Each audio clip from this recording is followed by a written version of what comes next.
E aí, sabe aquela impressão de que para algumas pessoas a riqueza simplesmente acontece?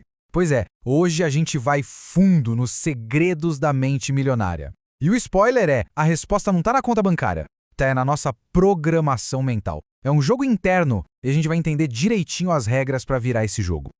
Certo, vamos direto ao ponto com a grande questão, né? O que é que diferencia de verdade quem alcança a liberdade financeira daquelas pessoas que parecem tão destinadas a só passar perrengue? A resposta, olha, pode surpreender muita gente. E para começar, vamos conhecer a história do T. Harv Eker. Ele era aquele cara que todo mundo dizia que tinha potencial, sabe? Só que na prática, ele estava quebrado, morando no porão dos pais depois de ver uma série de negócios simplesmente irem por água abaixo. Uma frustração que, convenhamos, muita gente conhece de perto.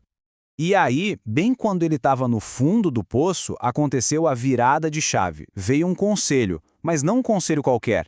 Veio de alguém que já tinha chegado lá. Um amigo do pai dele, um cara que era extremamente rico. E o conselho foi este aqui. Olha que simples, mas que poderoso. Se as coisas não estão indo como se gostaria, isso só quer dizer uma coisa. Tem algo que não se sabe. Pensa bem. Não é sobre azar, não é sobre destino, é sobre conhecimento. A chave não é ralar mais, mas sim descobrir o que é que os ricos sabem que a maioria das pessoas nem imagina. E o grande segredo revelado era exatamente esse. A diferença fundamental não está no que as pessoas fazem, mas em como elas pensam, a mentalidade. Pessoas ricas têm um jeito totalmente diferente de encarar dinheiro, sucesso, a vida em geral. É aqui que o jogo realmente começa a mudar. E esse jeito de pensar tem um nome. Eker chama de modelo de dinheiro. Imagina que é tipo um software, sabe? Um programa que foi instalado lá no subconsciente e que fica rodando o tempo todo, determinando o nosso futuro financeiro. E o pior, na maioria das vezes a gente nem se dá conta de que ele está ali. A melhor analogia para isso é de um termostato financeiro. Pensa só, se o termostato de alguém está programado para, digamos, 18 graus, não importa o que aconteça. Pode entrar um dinheiro extra, um bônus, fechar um negócio incrível, o termostato vai dar um jeito de baixar a temperatura de volta para os 18 graus, de volta para aquela zona de conforto financeira que ele já conhece. E aí vem a pergunta de $1 milhão, né? E se? E se fosse possível simplesmente reajustar esse termostato?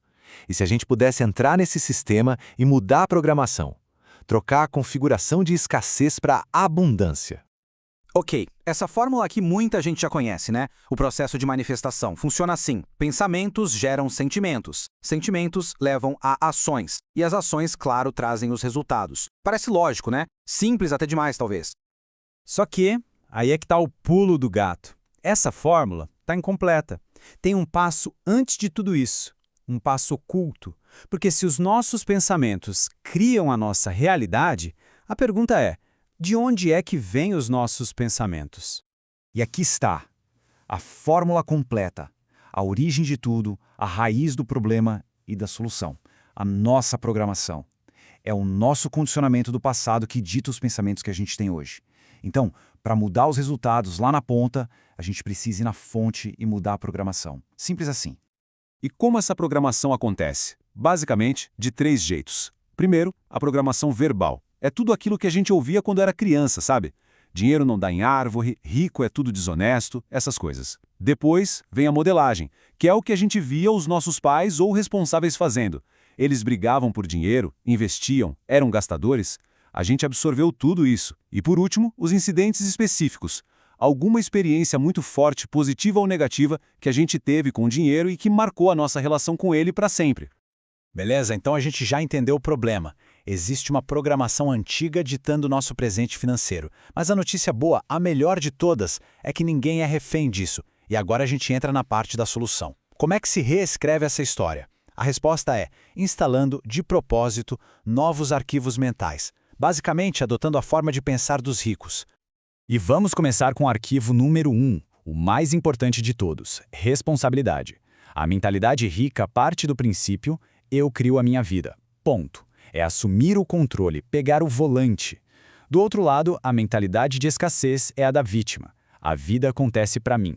A culpa é sempre de algo externo, do governo, da economia, do chefe. Agora, olha só essa diferença de intenção. É brutal. A mentalidade rica entra no jogo do dinheiro para ganhar. O objetivo é a abundância, é fortuna, é ir além. Já a mentalidade pobre joga para não perder. É um jogo totalmente defensivo. O foco é só sobreviver, ter o suficiente para pagar as contas. E, claro, a meta que a gente define determina o resultado que a gente alcança. Isso leva a gente para outra distinção, que é sutil, mas que muda tudo. A diferença entre querer e estar comprometido. Quase todo mundo quer ser rico. É um desejo, né? Mas as pessoas que de fato enriquecem, elas estão comprometidas. É um compromisso total, sem plano B, sem desculpas. É fazer o que for preciso, de forma ética, claro, para chegar lá. Muito bom. Entender tudo isso é transformador, mas não adianta de nada se ficar só na cabeça. Conhecimento, por si só, não gera riqueza. É preciso ter o próximo passo. É preciso agir em cima de tudo isso. Exatamente. A ação é essa ponte. É o que conecta o nosso mundo interno, os pensamentos, a nova programação, com o mundo externo, que são os resultados, o dinheiro na conta. Sem essa ponte, as ideias ficam presas de um lado do rio e os resultados do outro.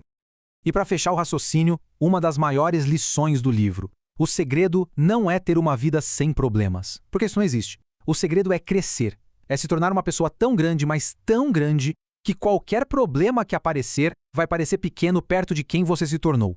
O foco tem que ser no crescimento e não no tamanho do problema. E para a gente encerrar, fica essa reflexão. Essa programação subconsciente está rodando aí, agora mesmo. Ela não para.